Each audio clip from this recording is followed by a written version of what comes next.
The Valkyries thought they had the perfect formula for stopping Caitlyn Clark.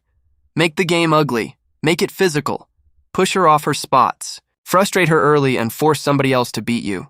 And for almost an entire half, and it looked like the plan was actually working. But then Tiffany Hayes started talking. The crowd got louder. Caitlyn Clark got angrier. And by the time the second half arrived, the entire game flipped into something Golden State clearly wasn't prepared for.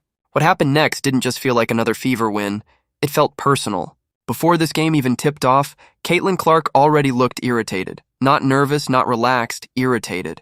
All week long, people had been questioning her injury situation, debating whether she was really healthy, wondering if Indiana was protecting her too much, and turning every little update into a massive online argument.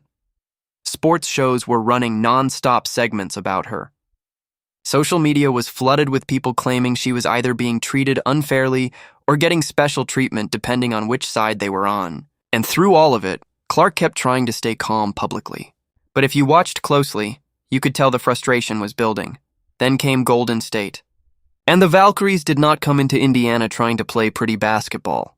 They came in trying to turn the game into a fight. Every possession felt physical. Every screen came with extra contact. Every drive to the basket turned into bodies crashing into each other. Caitlyn couldn't even bring the ball up comfortably without somebody leaning into her. Golden State's entire defensive strategy was built around making her uncomfortable from the opening possession. And honestly, early on it worked. Indiana's offense looked rushed. The spacing looked messy. Clark wasn't getting clean passing lanes. The Valkyries kept forcing the fever deeper into the shot clock, and suddenly the game started looking exactly the way Golden State wanted it to look. Slow, ugly, frustrating. But there was one problem Golden State didn't realize yet. The more chaotic the game became, the more locked in Caitlyn Clark started looking. You could see it building little by little. Every hard foul, every bump, every whistle she didn't get, every defender trying to crowd her space. Instead of backing her off, it almost looked like it was waking her up. And then came the moment everybody started talking about online. Caitlyn hits a huge shot. Crowd explodes. She starts turning up the floor. And right after the play, Tiffany Hayes bumps into her. Not accidentally either. You could immediately tell there were words exchanged. Cameras caught both players jawing at each other for a second, and within minutes, social media detectives were already trying to figure out exactly what was said. Fans were convinced Clark hit Hayes with a "yeah, you like that?" after the shot. And from that point forward, the energy of the game completely changed. Because now it wasn't just basketball anymore. Now it was personal. The crazy part is Golden State actually deserves credit for the game plan. Natalie Nakass clearly studied every detail of Caitlyn Clark's tendencies. They weren't randomly trapping her or throwing lazy double teams around. Everything looked calculated. They picked her up high, forced her into traffic.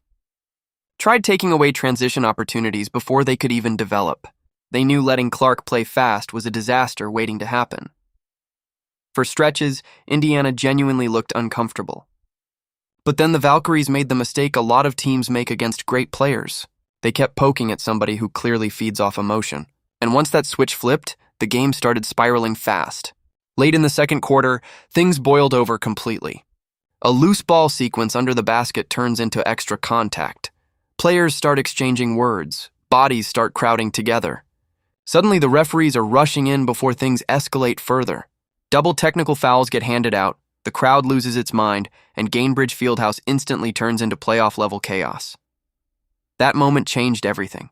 Some superstars lose focus after confrontations like that. Some players start forcing shots, trying too hard to prove something emotionally. But Caitlyn Clark looked calmer after the technical than she did before it. That's the scary part. She looked sharper. And Golden State didn't seem to realize what they had just done. Coming out of halftime, Clark looked like somebody who had already decided the game was over. Her pace changed. Her confidence changed. Even the way she was moving with the ball looked different. The hesitation was gone. The frustration was gone. She suddenly looked aggressive in a completely different way. Then came the shot.